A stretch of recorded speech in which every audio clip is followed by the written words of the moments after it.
sección. Muy buenos días, Oni.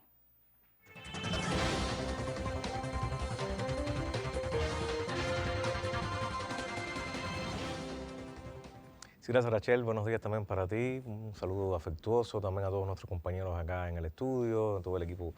de realización de nuestra revista y también a ustedes, amigos televidentes. Muchas gracias y muy buenos días a esta hora de la mañana. Vamos hoy a comentarles sobre un acontecimiento, luctuoso lamentablemente, pero bueno, que en estos días también de recuperación y de combate hacia todo lo que ha pasado con el huracán Melissa, pues bueno, hemos dejado para hoy, para no ser contraproducentes con todo lo que está pasando informativamente en nuestro país. Pero yo quería hoy referirme a un acontecimiento lamentable que tuvimos, una pérdida irreparable para nuestra música, para la cultura cubana en general, que ocurrió el pasado día 30 de octubre y fue el deceso del maestro Ángel Vázquez Millares, uno de los más importantes, no solamente, digamos, hombres de la cultura, de la música, sino un gran conocedor, un promotor incansable de nuestra música, pero específicamente del arte lírico, el llamado arte lírico para muchos, que es un arte, bueno, pues a veces pensamos que es inalcanzable, que es elitista, que es un poco, o que está separado de la realidad y del contexto, que muchos a veces lo sobredimensionan, pero no, realmente yo creo que a través de los comentarios, de la sapiencia y de la forma tan didáctica que el maestro tuvo durante toda su carrera en hablarnos y en ilustrarnos, en iluminarnos sobre el mismo, creo que sabemos todos un poquito más sobre la ópera, sobre la zarzuela, sobre el sainete, o sobre todos estos géneros del arte lírico en el mundo y por supuesto en Cuba. Bueno, mucho se habló en esos días de la muerte del maestro, sobre su trayectoria. Yo quería, artística, por supuesto, su formación, sus primeros pasos en la música. Yo quería referirme, si el tiempo me lo permite, a algunos aspectos solamente, porque sería, creo que inalcanzable y para no redundar en otros aspectos que se han ido divulgando sobre su obra a raíz de este lamentable acontecimiento de su muerte. Yo quería referirme, en primer lugar, a dos momentos importantes. Uno, que el maestro, bueno, ahí lo estamos viendo, para aquellas personas que quizás no lo recordaban o no asociaban al maestro o sea, su nombre con su físico, el maestro Ángel Vázquez Millares, que bueno, también muy popular, sobre todo en los últimos 15 años en Cuba, y digo más, pero bueno, por lo menos los 15 años para que estas personas también jóvenes puedan estar en contexto, por su programa televisivo, o sea, el programa que condujo televisivo, que se llama Un Palco en la Ópera, hoy por hoy, también con una continuidad, creo que de lujo, con la maestra, la soprano Milagros de Los Ángeles. Bueno, pues ahí también hay una continuidad también con Milagritos por todo lo que está haciendo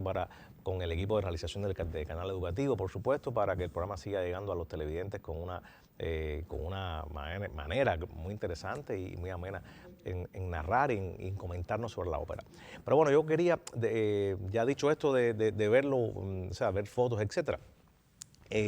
comentar que el maestro estuvo muy ligado a varias instituciones que son, creo que pináculos, son prestigian la música cubana y el buen arte, por supuesto. En este caso, la Orquesta Sinfónica Nacional de Cuba, con que el maestro tuvo una estrecha relación durante muchos años, y quizás mis contemporáneos, cuando íbamos a los conciertos de la Sinfónica allá por los 80, que bueno, todavía recuerden que el Teatro Auditorio Amador Rudán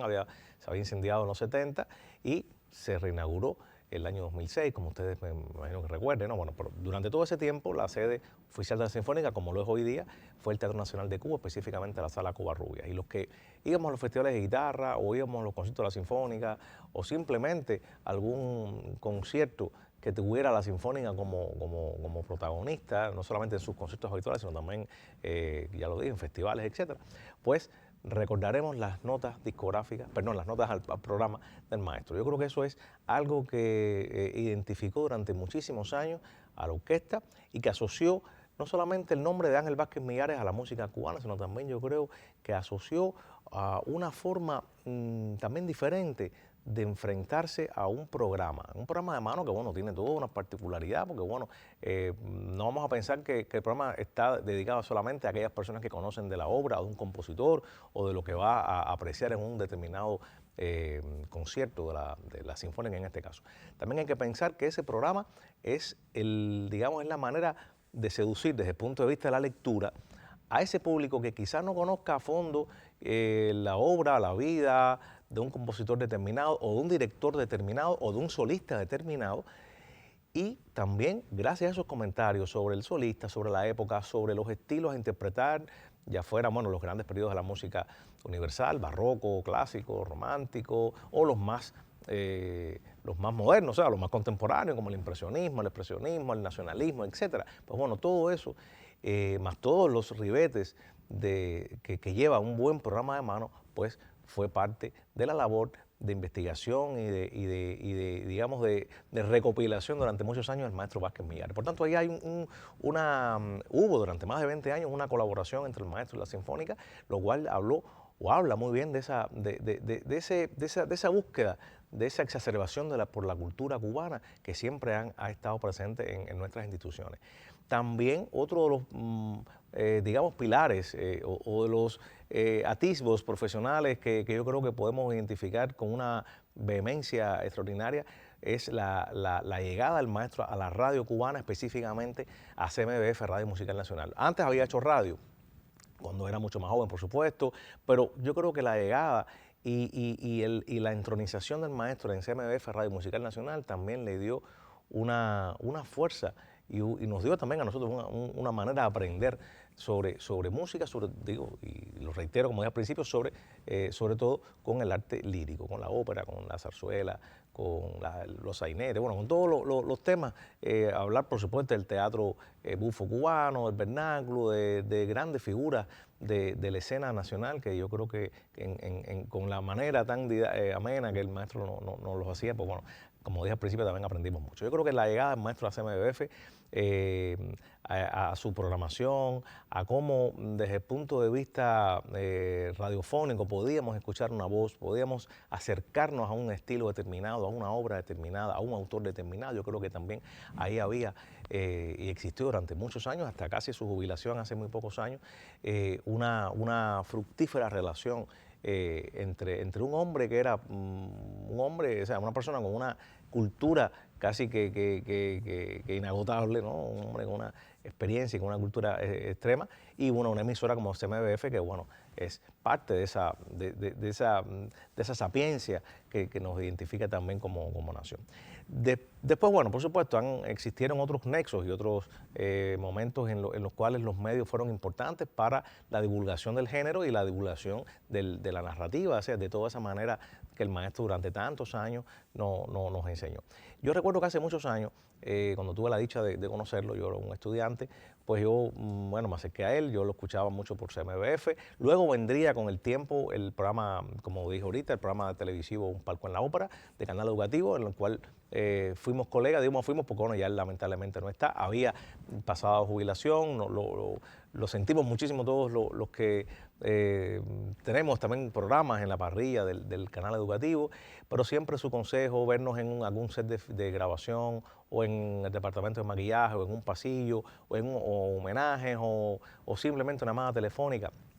que le hacíamos para hacerle una consulta, porque reitero, era una enciclopedia viva, el Evangelio vivo, como decía Martín, ¿no? Un hombre con una cultura inagotable. Yo creo que haber tenido la dicha de compartir con él,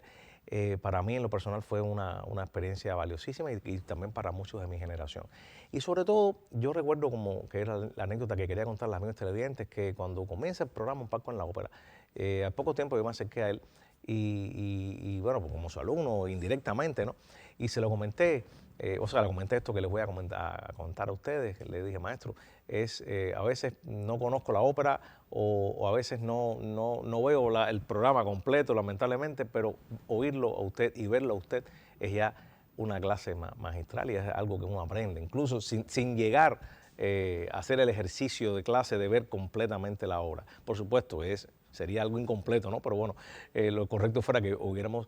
viéramos u oyéramos su comentario y luego viéramos completamente la propuesta, un acto o dos, bueno, los que él pusiera junto al equipo de dirección del programa, por supuesto, en dicho espacio. Y él me regañó, me dijo, no, lo estás haciendo mal. Con ese cariño que siempre trató nos trató a todos nosotros, ¿no? Pero me regañó y eso yo creo que habla de su verticalidad, de su manera tan sabia de entender estos procesos de la crítica, estos procesos del acercamiento a un género determinado, de hacerlo con coherencia. Y entonces yo le dije, maestro, yo le prometo que a partir de ahora voy a oírlo, voy a verlo y voy a ver todo el programa completamente, ¿no? Por supuesto que lo hice, ¿no? Pero realmente la anécdota que le quiero transmitir a ustedes y que le quise transmitir a él, que después, bueno, entre risas, él me regañaba, pero menos, ¿no? Era que el verlo, el escucharlo, ese momento de poder estar frente a la radio en un momento determinado o al televisor, frente a un televisor y escucharlo y verlo, haciendo esas anécdotas, cómo nos desconstruía un libreto, la sinopsis de una ópera o de un acto determinado, cómo nos hablaba de los personajes, cómo nos hablaba de la apuesta que iba a poner, si era una apuesta, no sé, de un artista italiano o un artista norteamericano o alemán o inglés, y cómo había sido esa versión comparada con otras puestas. O sea, yo creo que toda esa manera de acercarnos a un fenómeno musical determinado era la valía real de Vázquez Millares, cómo nos podía desentrañar todos esos secretos, todos esos ires y venires, como decimos en la música, y poder entender a cabalidad un proceso musical tan complejo como la ópera o el canto lírico, o el bel canto, como queramos llamarlo. Así que hoy, bueno, recordamos este acontecimiento luctuoso de la vida que nos separó ya de esta conexión ternal con el maestro Ángel Vázquez Millares, pero bueno, no queríamos dejar pasar más días sin recordarlo, sin rendirle este pequeño, pero muy sentido homenaje acá en nuestra sección. Buenos días y hasta un próximo encuentro.